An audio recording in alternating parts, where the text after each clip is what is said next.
avec le retour des vacances, c'est le moment de donner un petit coup de boost à son balcon, sa terrasse, et ça tombe bien parce qu'il y a plein de fleurs en ce moment dans les jardineries et chez les producteurs. C'est vrai qu'avec les vacances, nous avons tendance à imaginer que le monde s'est arrêté. Eh bien non, chez les producteurs, l'activité a repris et on trouve de très belles potées dans les rayons. Nous avons du choix avec les dernières potées de plantes annuelles comme les géraniums, les plantes méditerranéennes comme le laurier rose et pour certains, ça permettra de rappeler les vacances. Et puis, on va s'intéresser aux vedettes du moment, ce sont les arbustes et les vivaces. La gaillarde est une plante vivace aux coloris très variés. Elle est évidemment en fleurs en ce moment.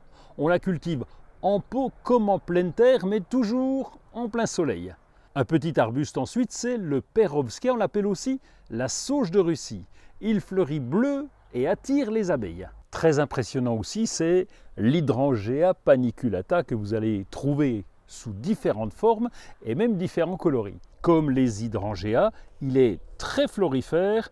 Il préfère quand même les situations un petit peu plus ombragées, quoique l'hydrangea paniculata supporte aussi un peu de soleil. Et toujours pour l'ombre, puisqu'on en parlait, retour aux vivaces avec le géranium rosane qui pousse bien dans les coins plutôt sombres.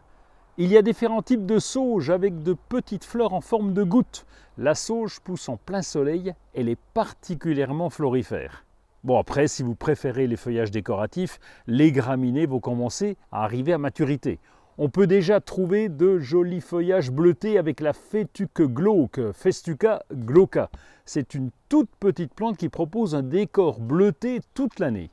Un peu moins connue, c'est la scabieuse qu'on peut trouver aussi dans les champs. On l'appelle d'ailleurs scabieuse des champs, c'est une très jolie fleur et la plante est, elle aussi facile de culture, c'est une plante vivace. Le phlox est très résistant dans toutes les conditions, même en montagne. Là aussi, on trouve de très nombreuses variétés de formes et de couleurs différentes. Bon, on termine avec la lavande, un grand classique de l'été. Il y a de belles promos en ce moment, ça serait dommage de s'en priver. Elle est jolie en toute saison, en pot comme en pleine terre. Le jardin, c'est au printemps, mais vous l'aurez compris, c'est aussi en été pour préparer la rentrée.